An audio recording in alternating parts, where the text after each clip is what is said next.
Okay, you guys, so we are back with another video. Y'all, how could I forget that Uncle 50 was out here trolling?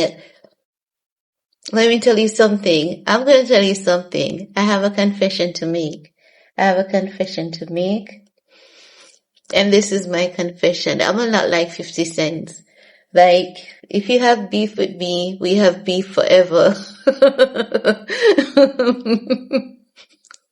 I'm 50 Cent. No, not that I'm gonna mess around you forever, but I'm just gonna sit and I know your downfall is coming. And I'm just gonna watch the clock and wait on your downfall and then laugh at you. And I'm gonna ensure that other people knows what's going on. No. In this case, he doesn't have an enemy because I don't see Steffon Diggs as his enemy, neither is Cardi B.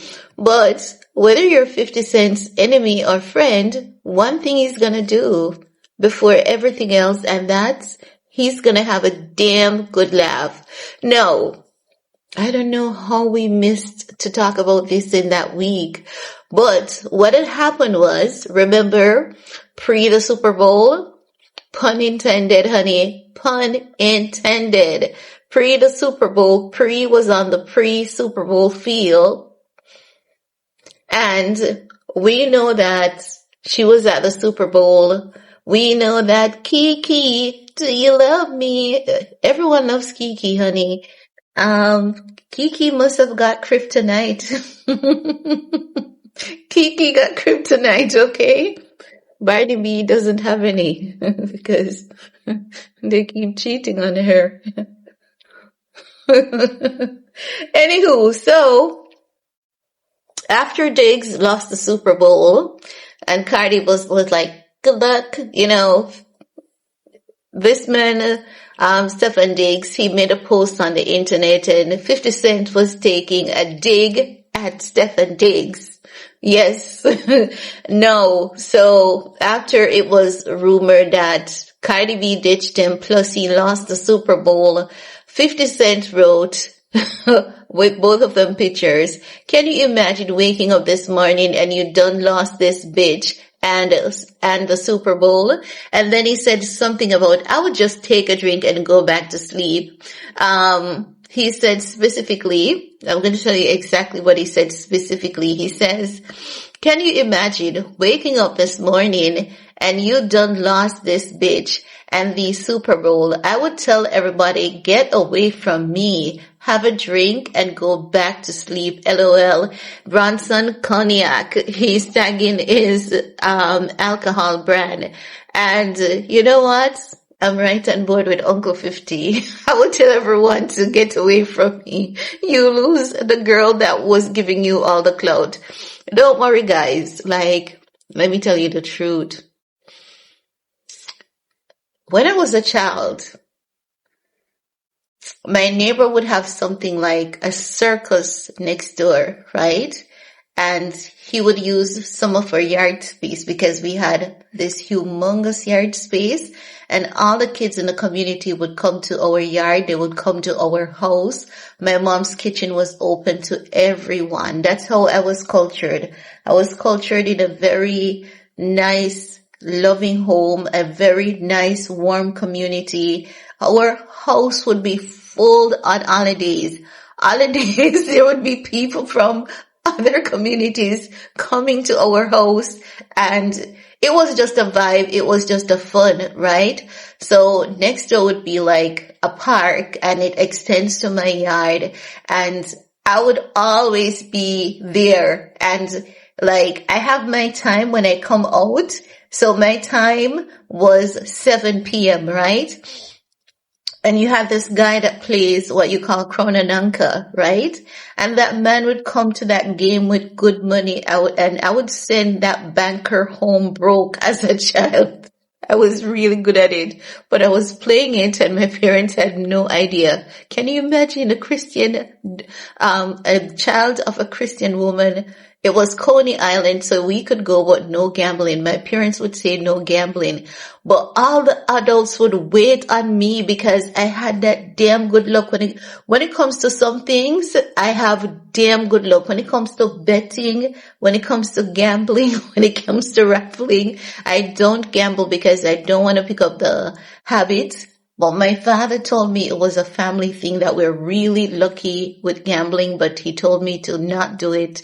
But when I was a child, listen, I used to go and I loved the show. So this is me and Cardi B and Stefon Diggs. I told you that because Cardi B and Stefon Diggs,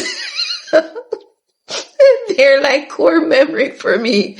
They remind me of going to Coney Island. Like, for me, they are my stage. They are my prop. They are my entertainment. So I can't wait to see them back together.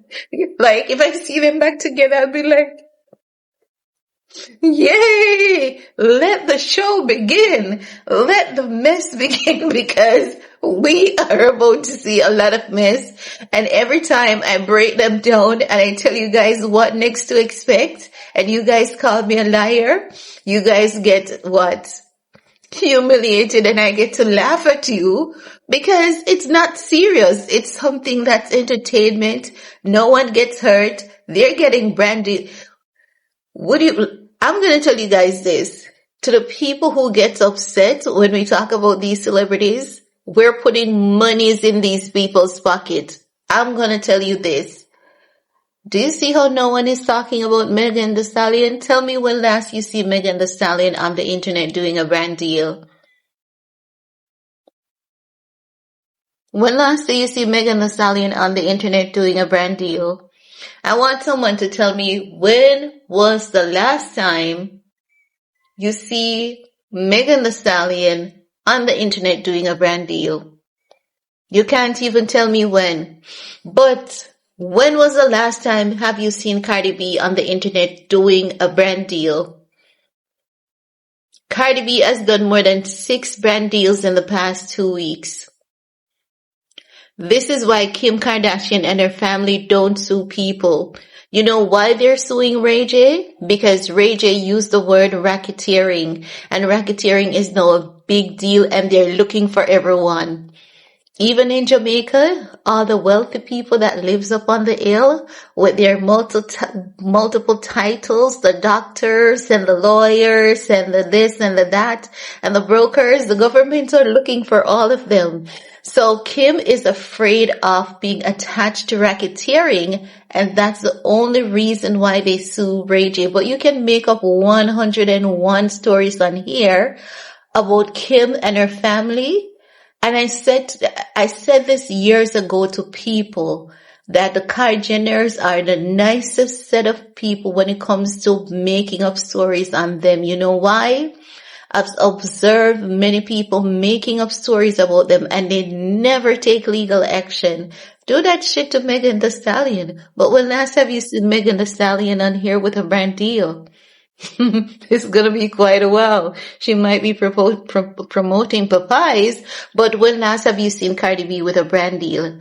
For the past 2 weeks, Cardi B has went off on more than 6 different brand deals.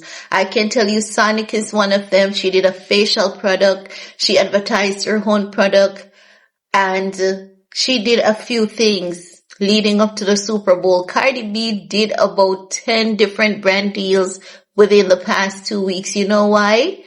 As I've said to you guys, the media outlets, if you check on a daily basis, they have about at least 50 articles every day about Stefon Diggs and Cardi B, and they're recycling these reports, right? So I'm just saying, I can't wait for Cardi B and Stefon Diggs to get back together, because it's gonna be a freaking circus. I love the show. You can't blame me for enjoying the circus.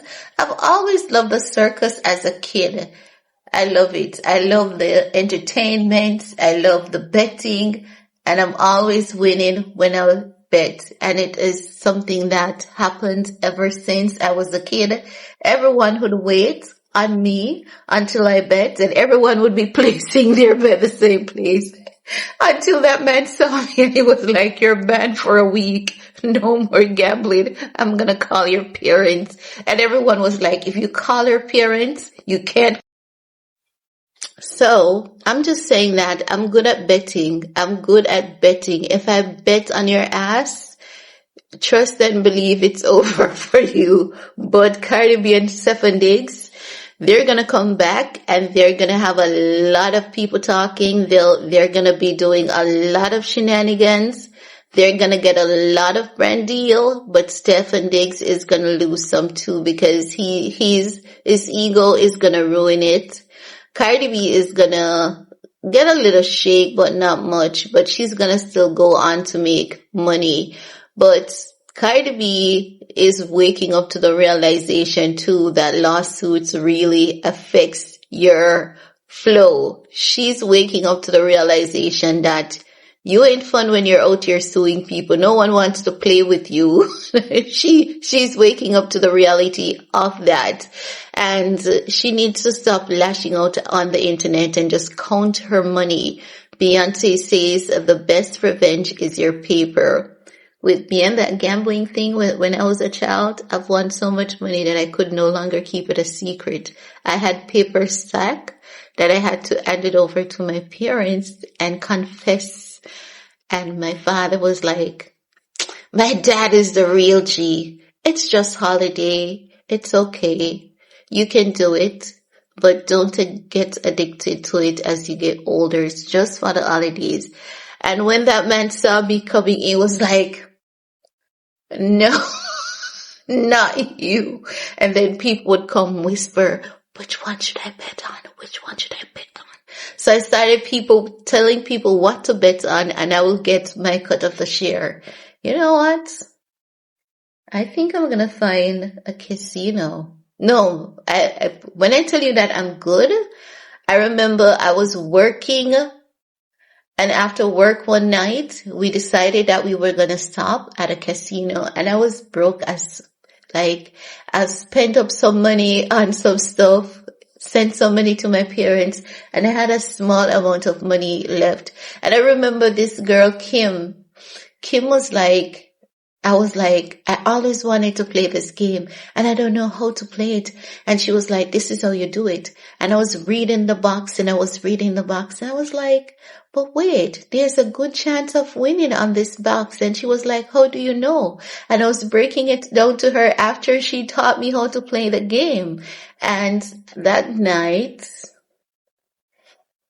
I won 200,000 Jamaican dollars on the box, and I collected my money, and the people in the house were like, "Go at it again, go at it again." I said, "No, the box is empty. It doesn't have any more money." They were like, "How do you know?" I said, "I've been doing this ever since I was a kid, and the only difference is that you guys have upgraded the box."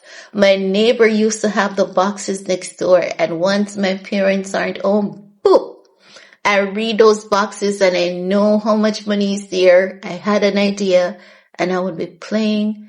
I think I'm going to hit up a casino real soon. I'm a bit rusty, but if I visit and stuff, because I remember like after that, I went with my boyfriend and he showed me a few things and he was telling me what to do and what to do and what to do and I was like, "Okay, I get it now." And I went there and I won a significant amount of money that night. And it was like, "I'm going to bring you back. You seem to be my lucky charm. But once I win the money, you know what I don't do? I don't play again because they will take it back out from you." But I would go with him to the casino because it was near to where we were living. And I would, say to him, "Do this, do that." And he was like, "How do you understand?" And I said, I've been playing these boxes ever since I was a kid. The only thing that they've upgraded them. But once you explain the upgrade to me and what they're doing to them now, I can tell you what to do. And that owner hated to see me coming. But my boyfriend won some good money and I got some good money out of it. So for me, that's my Cardi B. That's Cardi B and Stefon Diggs for me. When I was telling you guys all of these things last year, you guys, listen, I'm telling y'all that I used to be a gambler. We all have a past. Don't judge me. We all did something, as a kid. They called it Coney Island, and it was fun to do. And I used to be lucky at it, and that's just it. It was a form of entertainment. I know how to bet on people. I know to bet on people. You trust and believe. I know how to bet on people. Cardi B and Stefon Diggs, and this is how I tell you, if I watch and I observe someone carefully, I can tell you their next move. Yes, I can. And I am telling you that Cardi B and Stefon Diggs, they're coming back, and they're coming back with fire. They're going to win, but Stefon Diggs is going to keep humiliating her ass and tearing himself down because he needs to let his ego die a slow and painful death. And he's not going to do that. He thinks that his ego serves him. It kinda, when it comes to his career, it kinda serves him, but outside of that, it doesn't. And he's gonna wake up to that reality that his ego really doesn't serve him. Now, I have a few people to go watch their move and to come back and tell you some videos. So I do that in my downtime, and then I'm able to tell you their move. So everyone who said I was wrong last year, you woke up to the fact that I was right all along. And I'm going to be right again. They're going to come swinging at us. Cardi B's going to want to have a second baby with him. He's going to want to run away from her. It's going to be messy. I can't wait. But that's all I have to talk about in this video with you guys. Stay safe, stay blessed, love upon yourself. Don't be afraid to stand up for yourselves. Let absolutely no man that has 2 hands and 2 foot like you bully you. They have nothing that you don't have, not even money. Whatever they can do, you bet your ass you can do it better. And that's all I have to say about that. Peace.